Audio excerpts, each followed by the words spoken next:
Okay. सो आज का हमारा टॉपिक है बायोस्टैटिस्टिक्स एंड डाटा हैंडलिंग। हमारा न्यू चैप्टर है।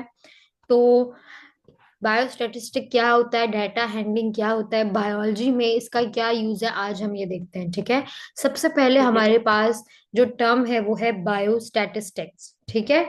बायोस्टैटिस्टिक बच्चे, अब हमारे पास बायोस्टैटिस्टिक की अगर मैं बात करूं तो ये साइंस की ऐसी ब्रांच है जिसमें हम स्टैटिस्टिक्स का इस्तेमाल करते हैं। ठीक है। स्टैटिस्टिक का इस्तेमाल करते हैं लिविंग ऑर्गेनिज्म को स्टडी करने के लिए। तो इन सिंपल वर्ड्स, तो बायोस्टैटिस्टिक दो वर्ड से मिलके बना है। ठीक है। एक तो स्टैटिस्टिक से मिलके बना है प्लस बायो, राइट। तो जी। स्टैटिस्टिक मीन स्टडी, ठीक है, या कैलकुलेशंस, और बायो मीन्स लाइफ। तो इसका मतलब जब हम स्टैटिस्टिक्स को यूज करते हैं बायोलॉजी की फील्ड में टू स्टडी लिविंग ऑर्गेनिज्म, ठीक है, इनका रिलेशन देखते हैं, तो ये फील्ड हमारे पास क्या कहलाता है, बायोस्टैटिस्टिक्स कहलाती है। अब इसका क्या फायदा है बायो में, साइंस में बायोस्टैटिस्टिक का, स्टैट्स को यूज करने का क्या फायदा है। तो बेसिकली साइंटिस्ट को हेल्प करता है डिफरेंट बायोलॉजिकल इंफॉर्मेशन को कलेक्ट करने में। ठीक है। और इंफॉर्मेशन को ऑर्गेनाइज करना हो, अगर वो रिसर्चेस कर रहे हैं तो रिसर्चेस में कुछ कैलकुलेशंस करनी होती है जिसमें स्टैट्स के फॉर्मूलाज लगते हैं। ठीक है। जब आप बड़े लेवल पे जाओगे, बीएस लेवल पे यूनिवर्सिटी में, तो वहां पे आपकी रिसर्चेज होंगी। रिसर्चेज में कुछ स्टैट्स के ही फॉर्मूला यूज होते हैं जिसमें हम अपनी परसेंटेज वगैरह, ठीक है, निकालते हैं। तो जितना भी डाटा है ऑर्गेनाइज करना, उसको कलेक्ट करना, उसको एनालाइज करना, ठीक है, और उसके जो रिजल्ट्स निकालना, वो किसकी मदद से हम निकालते हैं, वो स्टार्स को यूज करते हैं। ठीक है। तो ठीक है। बायोस्टैटिस्टिक बेसिकली एक साइंस है, एक ब्रांच है साइंस की, जिसमें हम डाटा को कलेक्ट करते हैं, एनालाइज करते हैं, इंटरप्रेट करते हैं। और वो डाटा किससे रिलेटेड होता है, वो लिविंग थिंग से रिलेटेड होगा। डाटा हमारा मस्ट बी लिविंग थिंग से रिलेटेड होना चाहिए, must be related to living things, तभी हम उसको बायोस्टैटिस्टिक कहेंगे। ठीक है। ठीक लिविंग है। थिंग्स में हमारे पास प्लांट्स, एनिमल्स, ह्यूमन सब आ सकते हैं। ठीक है। ओके। ठीक है। फॉर एग्जाम्पल, अगर मैं आपको एग्जांपल दूं कि जिस तरह मैं एक क्लास में स्टूडेंट्स हैं, स्टूडेंट्स के अंदर मैं ब्लड ग्रुप चेक कर रही हूँ उनका, ठीक है, ब्लड ग्रुप। तो मैं चेक करती हूँ जी। कि कितने हमारे पास ऐसे स्टूडेंट्स हैं जिनका जो ब्लड ग्रुप है वो ए है, कितने स्टूडेंट्स का बी ब्लड ग्रुप है, कितने ए बी, और कितने का ओ ब्लड ग्रुप है। ठीक है।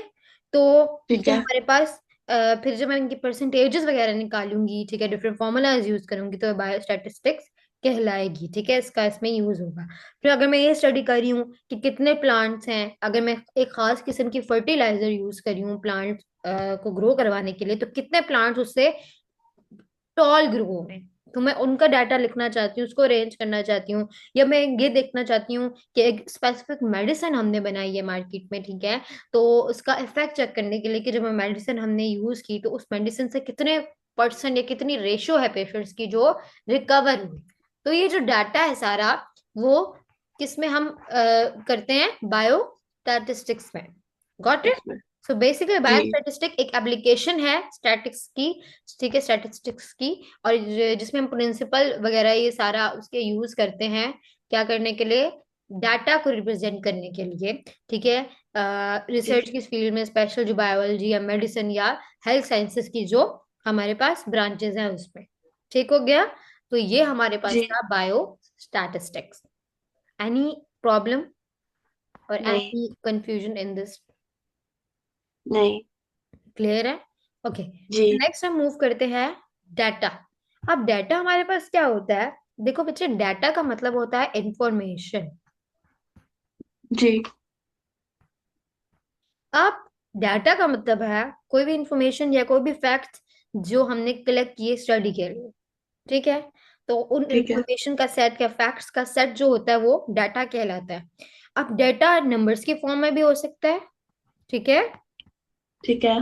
फॉर एग्जाम्पल, मैंने क्या किया, मैंने अपनी एक रिसर्च करनी थी, उसके लिए मैंने सर्टन एज ग्रुप लिया, क्योंकि मैंने कहा कि मेरी जो रिसर्च है वो 15 साल से 25 साल के लोगों के लिए। तो अब उसमें सारे रेंजेस आ जाएंगी, 15, 16, 17, ठीक है। तो अब ये नंबर के फॉर्म में मैंने डाटा कलेक्ट कर लिया। नंबर के फॉर्म में भी हो सकता है, कोई ऑब्जर्वेशन है उसकी फॉर्म में भी हो सकता है, ठीक है। लाइक मैं बिहेवियर चेक कर रही हूँ पेशेंट्स का या सर्टन लोगों का, तो मैं ऑब्जर्व कर रही हूँ। और मेजरमेंट्स वगैरह के फॉर्म में भी हो सकता है। तो डाटा जितने भी फैक्ट्स हैं, फिगर्स हैं, ऑब्जर्वेशन है जो हमने स्टडी के लिए यूज किए हैं, एनालिसिस के लिए यूज किए हैं, ठीक है, उनका जो है कलेक्शन है। जैसे हम हाइट अगर स्टूडेंट्स की मैं लिख रही हूँ, ठीक है, और जितने पेशेंट्स हैं वो कोई खास बीमारी से सफर कर रहे हैं, ठीक है, या क्या नाम है, अगर हम कोई फर्टिलाइजर वगैरह यूज करें प्लांट्स के अंदर, तो खास जो क्रॉप है, ठीक है, उसका टोटल वेट कितना बन रहा है आफ्टर प्रोडक्शन, तो वो जो चीजें हैं जब उनके को हम नोट कर लेते हैं फैक्ट्स को, फिगर्स को, तो ये हमारे पास बेसिकली कहलाता है डाटा। Got it. नेक्स्ट आता है जी। हमारे पास डाटा सेट। ओके। अब डाटा तो वो इंफॉर्मेशन होगी, ठीक है। अब डाटा ठीक है। सेट ग्रुप है या कलेक्शन है रिलेटेड डाटा का, ठीक है। ठीक कलेक्शन है। या ग्रुप उस रिलेटेड डाटा का क्या कहलाता है? डाटा सेट कहलाता है।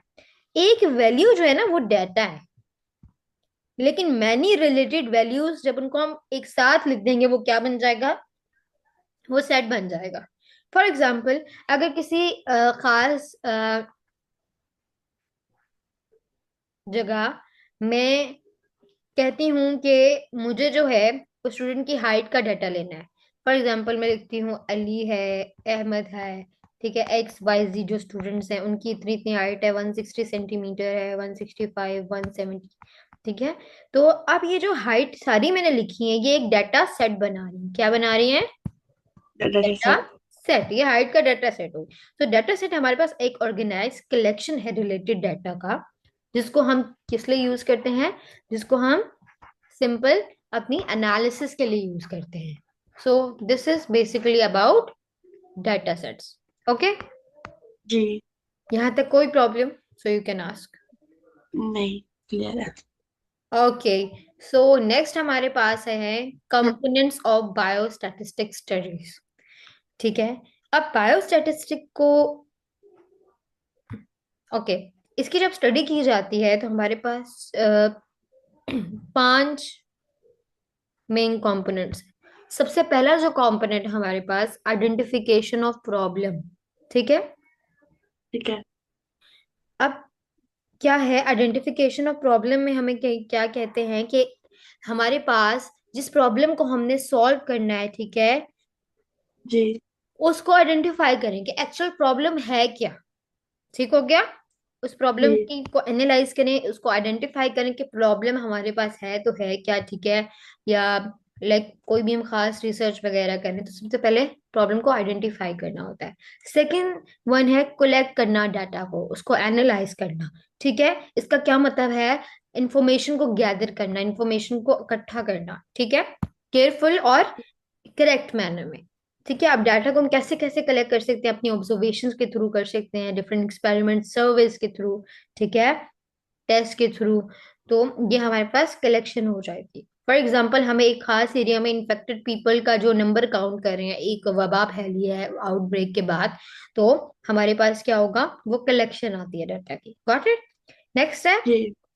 एनालाइजिंग। अच्छा, कलेक्शन एंड एनालाइजिंग डाटा। तो एनालाइज का यही मतलब है हमारे पास उस डाटा को स्टडी करना। लाइक हमने कलेक्ट किया है तो उसको स्टडी भी करते हैं, ठीक है।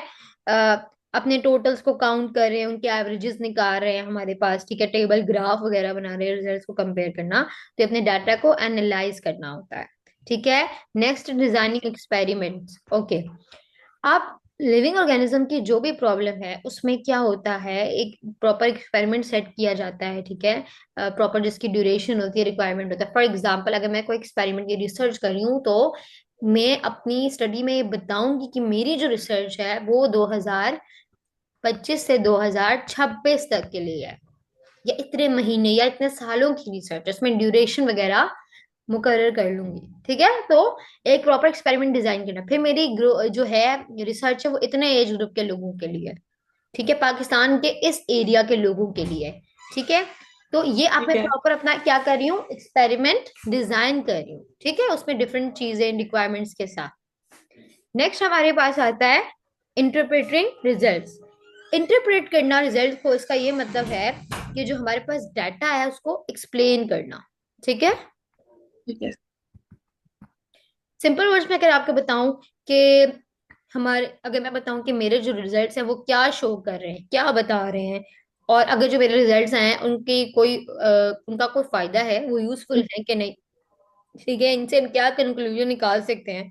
फॉर एग्जाम्पल, एक मेडिसिन है, मेडिसिन ए, वो 80% लोगों को, पेशेंट्स को क्योर कर देती है, तो वो क्या होगी, इफेक्टिव होगी, ऐसे ही है। अल्लाहु अकबर, समझ आ गई। लेकिन अगर मैं बात करूं, जैसे मैं एक और एग्जांपल लेती हूँ कि अगर पोल्यूशन लेवल हाई है हमारे पास तो वो हार्मफुल है। तो अब ये हार्मफुल है या इफेक्टिव है, ये मैं क्या कर रही हूँ, रिजल्ट्स बता रही कि मेरी इस रिसर्च से क्या आउटकम आया, क्या फायदा आया है, ठीक है, क्या सिग्निफिकेंस है। ठीक हो गया, जी। Got it, okay. यस। फिर जो हमारे पास नेक्स्ट क्या है, डेवलपिंग न्यू टूल्स। अब डेवलपिंग न्यू टूल्स का ये मतलब है कि पहले से ज्यादा जो बेटर या इफेक्टिव मेथड्स है, ठीक है, फॉर्मूलाज या कोई टेक्निक्स हैं बायोलॉजिकल डाटा को स्टडी करने के लिए, वो डिजाइन करना। फॉर एग्जांपल, नए नए जो सॉफ्टवेयर्स हैं, ठीक है। अब आपको पता है, जब हम स्टैट्स का अप्लाई कर रहे होते हैं अपनी रिसर्च पे, जब आप करोगे आपको पता चलेगा, तो उस स्टैट्स के लिए हम डिफरेंट सॉफ्टवेयर यूज करते हैं, ठीक है। तो अब अगर पहले हम डिफरेंट सॉफ्टवेयर यूज करते थे, तो अब हमें चाहिए कि पहले से अच्छा वाला सॉफ्टवेयर यूज करें, ठीक है, उसके लिए। और हमारे पास स्टैटिस्टिकल मेथड्स को डेवलप करें, ठीक है, नए मेथड्स लेके आए, तो इससे क्या होगी, डाटा की एक्यूरेसी जो है या रिलायबिलिटी जो है वो रिसर्च के अंदर इंक्रीज हो जाएगी। तो ओवरऑल हमारे पास ये थे कंपोनेंट्स बायोस्टैटिस्टिक स्टडीज के, कि प्रॉब्लम को आइडेंटिफाई करना, identification of problem, then collecting and analyzing the data, designing experiment, interpreting result, and then finally developing new tools. Okay? जी। जी वजी, हाँ बच्चे, यहाँ तक कोई मसला, कोई problem? If you have any doubt you can ask. नहीं, अभी तक तो नहीं है। आगे आगे इसमें कंफ्यूजन, क्योंकि आगे लाइक कॉलेज में मैं गई थी, तो जब चैप्टर पढ़ाया गया था तो मुझे आगे समझ नहीं आई थी कैलकुलेशंस में। ओके, हम आगे पढ़ेंगे, आपको वो भी बहुत अच्छे से समझ आएगी। यहाँ तो कोई मसला? नहीं। ओके, नेक्स्ट हमारे पास है यूजेस ऑफ बायोस्टैटिस्टिक्स। अब बायोस्टैटिस्टिक्स को कहाँ कहाँ यूज किया जाता है? अच्छा, तो सबसे पहला पॉइंट उन्होंने लिखा हुआ है, असेसमेंट और एग्रीकल्चर कैटल फार्मिंग में, ठीक है। अब वहां पे क्या होता है, ये बायोस्टैटिक्स जो फार्मर्स है ना, वो इनको यूज करते हैं किसान। तो इससे क्या होता है, इनको यूज करके वो देखो एस्टिमेट लगाएंगे कि इस साल हमारी क्रॉप की यील्ड इतनी हुई है, तो अगर हम इन मेथड्स को बेहतर करें अगले साल इतनी होगी, ठीक है। जब इंसान टाइमली कैलकुलेट कर रहा होता है चीजें, फॉर एग्जाम्पल, जिस समय मैं अगर कोई टेस्ट देती हूँ, तो टेस्ट से जब मेरे मार्क्स आते हैं, मैं साथ साथ अपने आप को एवेलुएट करवाती रहती हूँ, ठीक है, तो मैं इंप्रूव होंगी, उस टेस्ट में मेरी गलतियां निकलेंगी, मुझे पता है कि इतनी परसेंटेज बनी, नेक्स्ट टाइम मैंने इंप्रूव करना है। अगर मैं साथ साथ अपने आप को एवेलुएट ना कराऊं, जिसमें पूरा साल पढ़ती रहूं और जाके मैं एग्जाम वाले दिन जाके बैठ के पेपर दूं, तो क्या बेनिफिशियल होगा? नहीं होगा। तो बेटरमेंट के लिए या इम्प्रूवमेंट के लिए मुझे अपने आप को साइड टू साइड एवेलुएट करवाना है। तो इसी तरह वो भी क्या कर रहे होते हैं, फार्मर्स जब प्रोडक्शन करते हैं क्रॉप्स की, ठीक है, या कैटल वगैरह की, तो उसमें क्या करते हैं, साइड बाय साइड इन चीजों को एवेलुएट करते रहते हैं, जिसकी वजह से वो क्या करते रहते हैं, इससे क्रॉप की प्रोडक्शन इंक्रीज होती है, जो एनिमल्स की हेल्थ है वो इम्प्रूव होती है ओवरऑल, ठीक है। और जो वो क्या करेंगे, अगली दफा प्लांट्स को ग्रो करने के लिए बेटर से बेटर सीड्स को सिलेक्ट कर सकते हैं, ठीक है। फॉर जी। एग्जाम्पल, कोई फार्मर है, वो चेक कर रहा होगा कि कौन सी जो फर्टिलाइजर अगर मैं यूज करूं तो मुझे गंदम ज्यादा मिलेगी, ठीक है। तो इससे क्या होगा, बेटर फूड प्रोडक्शन होगी, गॉट इट। जी। सेम गोज फॉर एनिमल्स, ठीक है। ओके। नेक्स्ट हमारे पास क्या है, evaluation of efficacy of medical मैं इंस्ट्रूमेंट, फार्माकोलॉजिकल ड्रग्स, ओके। अब होता ये है, जो बायोस्टैटिस्टिक्स है ना, ये चेक करती है कि कोई मेडिसिन अगर बनाई है या मेडिसिन हम यूज करवा रहे हैं पेशेंट्स को, क्या वो इफेक्टिव है, वो सेफ है, कोई साइड इफेक्ट्स तो नहीं है उसके, या इस मेडिसिन को यूज करके कितने लोग रिकवर हुए। ठीक है। किसी न्यू वैक्सीन को टेस्ट करना, कोई आपको पता है जिस तरह पहले अगर हम पैनाडोल की बात करें, पैनाडोल पाकिस्तान में कॉमन पैरासिटामोल है जो यूज की जाती है। फिर पैनाडोल के बाद, पता है ना आपको, फिर जी पैनाडोल जी के जी बाद पैनाडोल आई, क्या नाम है, पैनाडोल एक्स्ट्रा आई, है ना। तो क्या हुआ, जी मेडिसिन वही है लेकिन अब न्यू इम्प्रूव उसकी फॉर्म आ गई है पहले से बेहतर रिजल्ट्स के लिए। ठीक है। तो बात यही होती है कि हम कंपेयर कर रहे होते हैं। ठीक है। मतलब अब फिर क्या किया होगा, फिर इन दोनों को टेस्ट किया होगा कि पैनाडोल से इतने फीसद लोग अगर हो रहे थे तो पैनाडोल एक्स्ट्रा से ज्यादा लोगों को फर्क पड़ा और रिकवरी टाइम शॉर्ट हो गया। मतलब उनको अगर 1 घंटे में आराम आता था